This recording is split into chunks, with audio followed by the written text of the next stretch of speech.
राज्य का अध्यक्ष, उसने एक सिखों के कॉलेज को जबरदस्ती कब्जा किया हुआ है। उसको राजद की इतनी बड़ी नेत्री राबड़ी देवी कह रही कि मेरा मुंह बोला भाई है, और उनके मुख्यमंत्री रहते हुए ये कब्जा हुआ है, और उसके बाद लगातार ये कब्जा बना हुआ है। तो ये दिखाता है कि भाजपा, राजद, जदयू, ये सब when it comes to personal profiteering, व्यक्तिगत लाभ की जहां बात आती है तो ये सब लोग आपस में मिल जाते हैं। राजेश शाह के हत्या का FIR है बजाप्ता साहब पर, कोई डिटेल आप नहीं दे रहे, हमको मालूम है। अभी ये लोग हल्ला मचाएंगे तो अगला प्रेस कॉन्फ्रेंस में आपको वो भी डिटेल देंगे कि जो मैंने आपको बताया कि एक संदिग्ध हत्या हुई है इनके साथ रहने वाले व्यक्ति की, राजेश शाह की, उसकी बहन, उसके भाई, उसके माँ, वो 20 वर्ष से दौड़ रहे हैं, इंसाफ की मांग कर रहे हैं, अभी तक उस पर कोई कार्रवाई नहीं हुई है। मेरे भाई राजेश शाह की हत्या दिलीप जायसवाल के द्वारा षड्यंत्र करके अपने आदमियों द्वारा करवाया गया है। तो खुद पीड़िता ने कहा है ये रिकॉर्डेड है, ये कोर्ट का है। इसके बाद भी कैसे एसपी साहब मदद किए? 164 का बयान है, अपनी व्यवस्था बनी रहे, कैसे वो लोग सरेआम कानून का उल्लंघन कर रहे हैं और किसी परिवार का, किसी व्यक्ति का, किसी संस्था का जो प्रॉपर्टी है, जो मेडिकल कॉलेज है, उसको न सिर्फ कब्जा कर लिया, उसको 25-30 वर्ष से अपने कंट्रोल में रखे हैं। और ये उस दल के अध्यक्ष हैं जो चार चरित्र चेहरा की बात करता है। ये वो दिलीप जायसवाल हैं जो बीजेपी के अध्यक्ष है और साथ ही राबड़ी देवी के मुंह बोले भाई भी हैं। ध्यान रखिए, ये कब्जा इसलिए नहीं किए हैं कि बीजेपी के अध्यक्ष हैं, ये कब्जा इसलिए कर पाए हैं कि हमाम में सब नंगे हैं। ये सारे नेता एक साथ मिलके, जिसमें राजद के लोग भी शामिल हैं और जिसमें भाजपा के लोग भी शामिल हैं, सुबह शाम राजद का नेतृत्व तो ये कह रहा है कि हम लोग भाजपा से लड़ाई लड़ रहे हैं, और भाजपा का अध्यक्ष, राज्य का अध्यक्ष, उसने एक सिखों के कॉलेज को जबरदस्ती कब्जा किया हुआ है। उसको राजद की इतनी बड़ी नेत्री राबड़ी देवी कह रही कि मेरा मुंह बोला भाई है, और उनके मुख्यमंत्री रहते हुए ये कब्जा हुआ है, और उसके बाद लगातार ये कब्जा बना हुआ है। तो ये दिखाता है कि भाजपा, राजद, जदयू, ये सब when it comes to personal profiteering, व्यक्तिगत लाभ की जहां बात आती है तो ये सब लोग आपस में मिल जाते हैं। आपने सरदार मौलेश्वर सिंह के बच्चों से सुना, लीगल स्थिति आपने सुनी। भाई जो व्यक्ति उस कॉलेज में क्लर्क भी बाद में बने, पहले जो लोगों ने कॉलेज को शुरू किया उसके हेल्पर थे, फिर कॉलेज में क्लर्क बने, फिर उसके बाद वहीं पर एडमिनिस्ट्रेटर बने, फिर उन्होंने ट्रस्टी जो था उसी को हटा दिया, खुद ही मैनेजिंग ट्रस्टी या डायरेक्टर बन गए, अपने बेटे को ला दिया, अपने बहू को डाल दिया, और जो लोग भी ओरिजिनल बनाने वाले थे सबको हटा दिया। उन्होंने जो किया ये तो बहुत गंभीर विषय है, लेकिन आपके हमारे लिए गंभीर विषय ये है कि बिहार में 25 साल से ये चीज चल रहा है, आज तक न किसी ने आवाज उठाई, न उन पर कोई कार्रवाई हुई, न उस आदमी को कोई डर है, बल्कि वो आदमी क्लर्क से बढ़ते बढ़ते भाजपा का यहाँ का अध्यक्ष बन गया है। ये कैसे संभव है? ऐसा नहीं है कि बीच में मामला उठा नहीं है। एक व्यक्ति राजेश शाह की इसमें संदिग्ध हत्या भी हुई है, उस पर केस भी हुआ है। उस परिवार के लोग मुख्यमंत्री के दरबार में नीतीश कुमार से आकर मिले हैं, नीतीश कुमार ने उस पर जांच की बात कही है, और जिस एसपी ने साहब को, ये दिलीप जायसवाल को क्लीन चिट दिया है, अपेरेंटली उन्हीं की पत्नी के बारे में कहा जा रहा है कि उसको मेडिकल कॉलेज में एडमिशन देके उनको MBBS कराया गया है। तो ये तो पूरा मॉडल है कि इस कॉलेज का इस्तेमाल राजनीतिक लाभ और पैट्रोनेज के लिए खुलेआम 25 साल से किया जा रहा है। अब एक आंकड़ा सुनिए, 50 से ज्यादा पॉलिटिकल लोगों के परिवार के लोग, एक तो नहीं 50 से ज्यादा अलग अलग पॉलिटिकल परिवार के लोग, उनके बच्चे, उनके परिवार के सदस्य बिना किसी एडमिशन टेस्ट के मैनेजमेंट कोटा से इस कॉलेज में उन्होंने एडमिशन लिया, वहां से मेडिकल की उनको डिग्री मिल गई और वो सब दिलीप जायसवाल को बचाने और मदद करने में लगे रहे। जब भी पिछले 25 वर्ष में दिलीप जायसवाल को कोई परेशानी हुई, जिससे भी परेशानी हुई, उस व्यक्ति को, वो चाहे राजनीतिक नेता था या पत्रकार था, पुलिस वाला था, जुडिशरी का था, या तो उसको पैसे और बल से दबाया गया, अगर नहीं हुआ तो उसके परिवार में किसी आदमी को मेडिकल में सीट देकर इस आदमी ने मैनेज किया।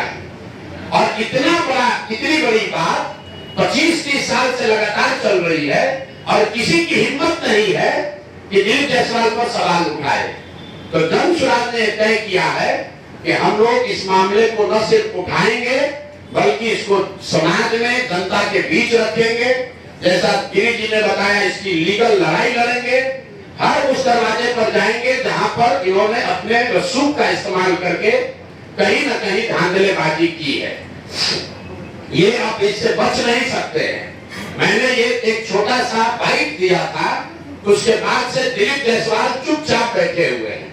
अब आपकी ये जिम्मेवारी है कि जितने आप लोग पत्रकार हैं, तो जो भी भाजपा का प्रवक्ता आता है या जो भाजपा का नेता है अपने को बहुत चाल चरित्र चेहरा वाला बता रहा है, उससे जरा पूछिए कि भाई तुम्हारा अध्यक्ष उस पर सीधे सीधे गबन और जबरन माइनॉरिटी कॉलेज को कब्जा करने, उस कॉलेज का संसाधनों का व्यक्तिगत लाभ के लिए उपयोग करने, हर तरह के गलत काम करने के लिए उसका आप उपयोग कर रहे हैं, उस पर आपका क्या टीका टिप्पणी है?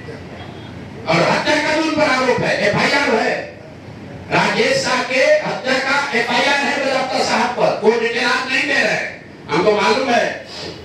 अभी ये लोग हल्ला मचाएंगे तो अगला प्रेस कॉन्फ्रेंस में आपको वो भी डिटेल देंगे कि जो मैंने आपको बताया कि एक जो संदिग्ध हत्या हुई है, इनके साथ रहने वाले व्यक्ति की, राजेश शाह की, उसकी बहन, उसके भाई, उसके माँ, वो 20 वर्ष से दौड़ रहे हैं, इंसाफ की मांग कर रहे हैं, अभी तक उस पर कोई कार्रवाई नहीं हुई है। कैसे उस केस को पूरा मैनिपुलेट किया गया। 2007 की ये घटना है। आके पत्नी का बहन का स्टेटमेंट है, हम पढ़ के सुना देते हैं, सर्टिफाइड कॉपी है। मेरे भाई राजेश शाह की हत्या दिलीप जायसवाल के द्वारा षड्यंत्र करके अपने आदमियों द्वारा करवाया गया है।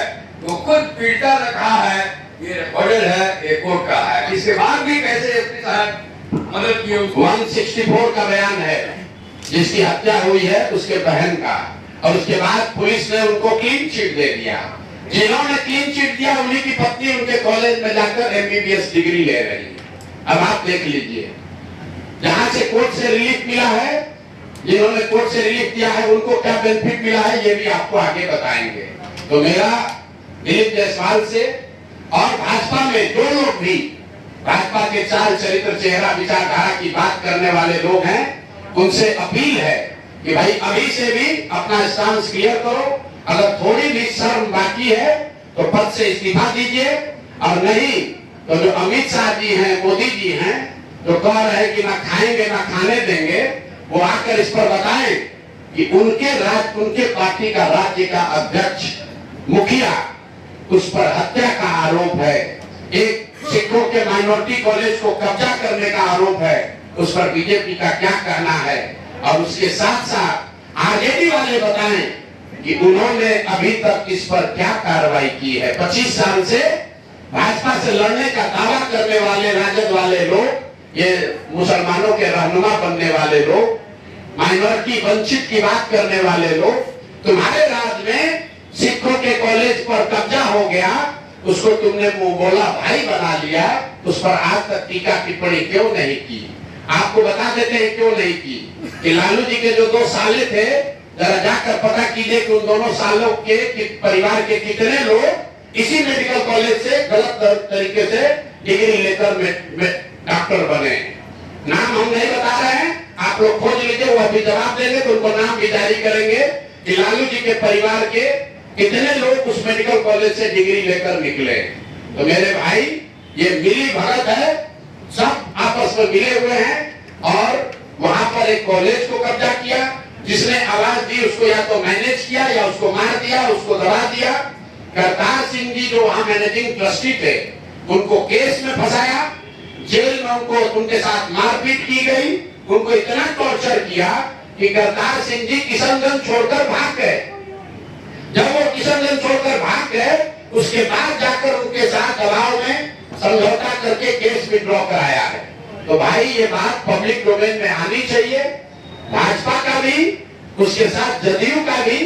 और एक और बात समझ लीजिए कि 3 वर्ष लालू जी राबड़ी जी की बात छोड़ दीजिए, अभी नए नए उनके लड़के जो नेता बने हैं, 2 बार जब महागठबंधन की सरकार रही है, दोनों बार स्वास्थ्य मंत्रालय उसका मंत्री राजद के लोग रहे हैं, दोनों बार डिपार्टमेंट राजद के पास रहा है।